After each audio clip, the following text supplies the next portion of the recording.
What's up guys, we're gonna roll beats. Today I'm gonna be showing you guys a cool trick you can use to make drum patterns. If you guys haven't subbed already or turned post on these on, make sure you do so, because it does help out a lot. So let's hop right into it. So real quick, I'm gonna just go through this. So I have a little melody. Now I already recorded myself making this melody, so I will insert this at the end, but I wanted to do it this way so that I could just show y'all the little drum trick first, and then I could just go through the melody. So I'll just show you the melody real quick.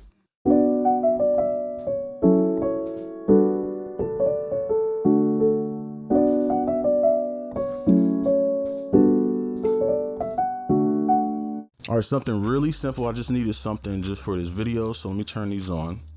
So what I want to show you is how to use the loop points to actually make drum patterns. And to me, this is a lot easier. Now you don't have as much flexibility, but if you're somebody where you struggle with hi-hat rolls, snare rolls, and you're not really sure what grid to use, this is perfect for you.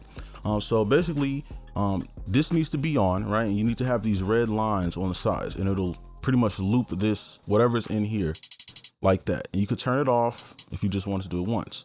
So if your drums don't have this, this is how you can actually add them. So you want to right click, go to edit in audio editor, and this should pop up. Now let's just assume it's not there. All you need to do is highlight the point that you want to loop, and then you could come up here and press set loop or Alt L, and then just drag it in like this. All right, and then it'll be looped. And let me move this out the way. Okay, so let's delete that. All right, so let's go ahead and I'm gonna just show you how to actually use these to make drum patterns. All right, so let's start with the hi-hats, and this is pretty easy, and this is the same for snares as well, but I'll go over snares too. So what you wanna do for your grid, right, in order for this to work, and this usually works on every hi-hat, but it depends how much empty space you have at the end of your sample, but usually step will work. And if you make it literally just one of these little bars, it should just play once, right? And if I just click these, right, so you can still have access to that single sample. So let's pull these over, and then I'm gonna just make this play out so I can kind of hear for where I want to put my chops,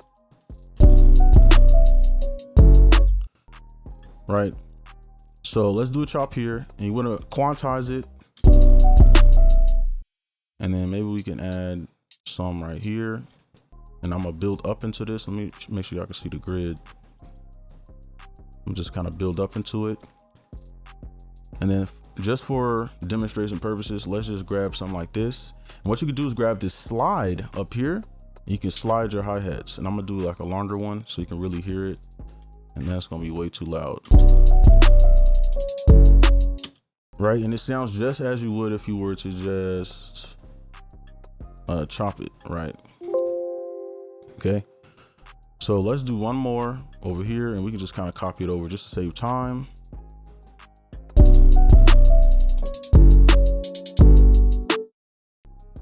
And let's just copy this over to save time, right? So boom. So now we have our hi-hats. They're chopped up. We didn't really have to do that much.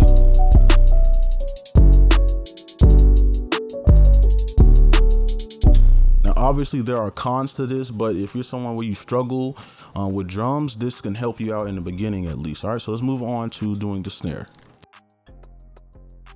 All right, so real quick, let's just do the snare. It's pretty much the same as the hi-hats. So again, we want to make this a little bit smaller so it plays once.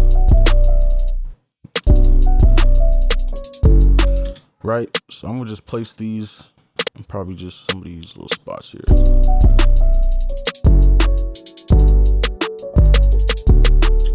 Again, I know there are pros and cons to this, and some people might not want to do this, which is fine because I don't really use this that much, right? But if you're somebody where you really struggling, right, with learning how to do this, this is a hack that you can use to just kind of get the sound that you want. All right, we'll do chops like this, right?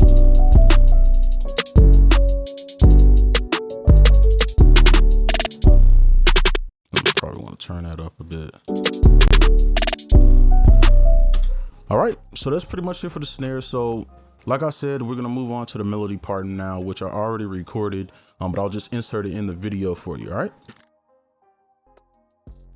so let's get started with the melody, and I'm not sure if you'll see this first or in the second half of the video, so this might be a little confusing for some people, but this I'm going to be doing first, and then I'll probably do the 808 off camera, and then I'll show you the trick right after. But I don't know how I'll do it, but basically I'm just show you how you can make a melody real quick.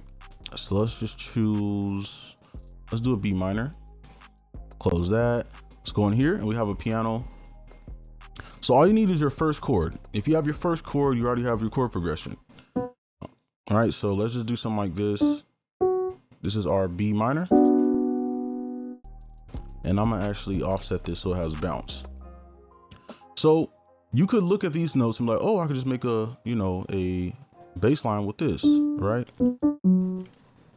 But yeah, you can, but you forget there are notes in between. So you have this C and this E to start with. So let's do the E. And then you can stem chords from this E, right? You already know how to make a chord, you skip every other note, right? So let's go backwards because we want these to kind of melt together. Because if I go this way, you'll see it kind of spreads out too much. So I'm gonna go this way so it kind of sounds good together. And then let's take this A and pull this up, because if we did that F, it might be too close. Okay, I like that. All right, so we can keep doing this over and over and over again. So let's go to our first one. So let's take this note right here, and then we can kind of make chords from here. So let's go backwards, and then maybe we can go one up.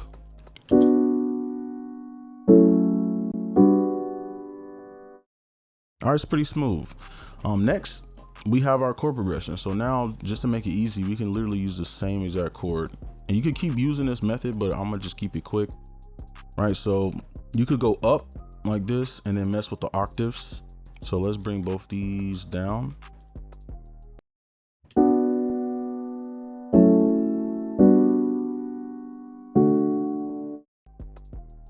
And let's pull this over real quick.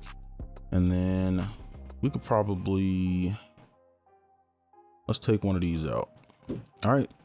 So the next part, I'm gonna show you how to make a melody with it, or the important notes you need to make a melody from this. All right. So next up, we have some linger notes. Now I recommend people use linger notes, especially if you struggle with coming up with melodies on your own without like help or anything. So basically all you need to do is just take the mid note from the first two chords, and from there you should be able to kind of complete it. So we can just use this one, and let's just use the C sharp since they're literally right next to each other. And I'm gonna change the color so it's a little bit easier to look at. So we have this D and this C sharp. What we're gonna do is just play them exactly on the grid, just like this, right? And just let it do something like this. Right, so when we add our melody up top, it's gonna kind of bounce between these notes and create like a melody. So what we can do is, let's just use this A, because even if we make a chord out of this C sharp backwards, it'll land on the A. And then this F sharp, if we make a chord out of this, it'll land on the A as well. So that's in harmony. And I'm gonna just make this easy and pull it like that.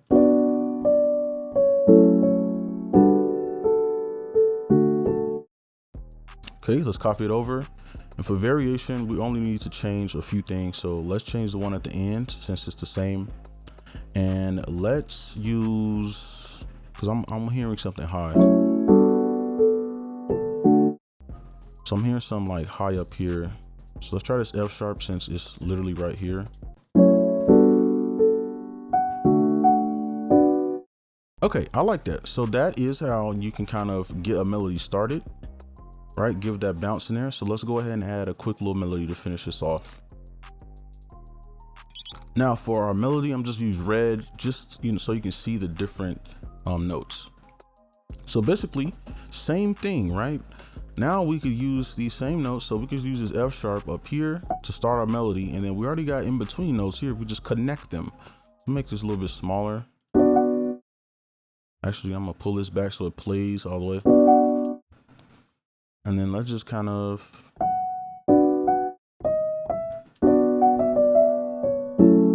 you can see how I created a melody just by adding those few notes.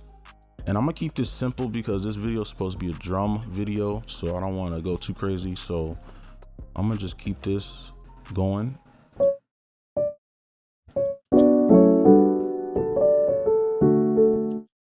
All right, that actually worked out pretty good.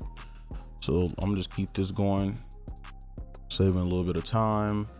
And over here, we can just do something like that.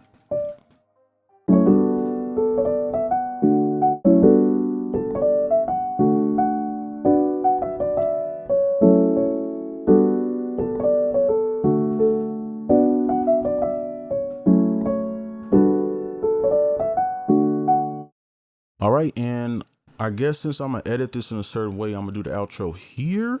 But yeah, that's gonna be it for this video. Hopefully you liked. Make sure you guys like, comment, subscribe if you're new, and I'll see you guys in the next one. Peace.